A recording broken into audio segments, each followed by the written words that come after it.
একেবারে তৃণমূল নেতাদের হুমকি হুমকি হুঁশিয়ারি অব্যাহত। আর এবার আপনাদের যে খবর তুলে ধরছি, যত ভোট এগিয়ে আছে ততবার যে ধমকানি বিজেপি কর্মীদের, ঝাঁটা মারার নিদান দিচ্ছেন কে? সিতাইয়ের বিধায়ক সঙ্গীতা রায়। প্রকাশ্যে মঞ্চ থেকে বিজেপি কর্মীদেরকে ঝাঁটা মারার নিদান দিচ্ছেন তৃণমূল বিধায়ক সঙ্গীতা রায়। ভোটারদের উস্কানি, রীতিমতো উস্কানি দিচ্ছেন তৃণমূল বিধায়ক।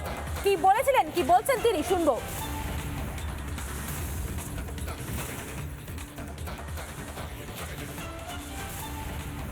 ঝাঁটা আছে না, একটা সকালবেলা উঠান বারুন ঝাঁট দেওয়া, একটা আছে ঘরের ঝাঁটা, একটা আছে বিছনার ঝাড়ু ঝাঁটা। তো তোমার তিনটা অস্ত্র আছে, তোমরা কি করবেন?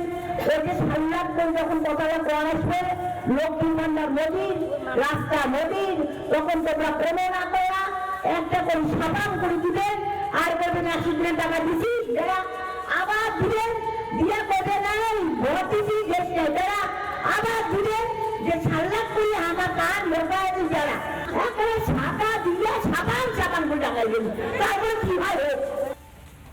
স্থানীয় বিজেপি নেতৃত্ব সঞ্জয় চক্রবর্তী কি প্রতিক্রিয়া দিয়েছেন, শুনবো।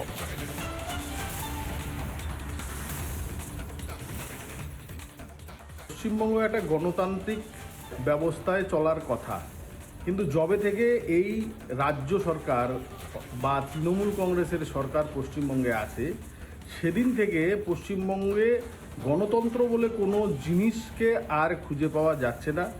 এই ব্যবস্থার মাধ্যমেই ওনারা বারবার ভোটে জিতে পশ্চিমবঙ্গ শাসন করছেন, আগামী দিনেও করবেন ভেবেছেন।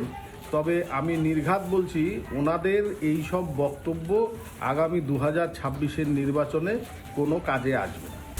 নানা ধরনের কন্টেন্ট দেখার জন্য লাইক করুন, শেয়ার করুন আমাদের ফেসবুক পেজ, সাবস্ক্রাইব করুন আমাদের ইউটিউব চ্যানেল।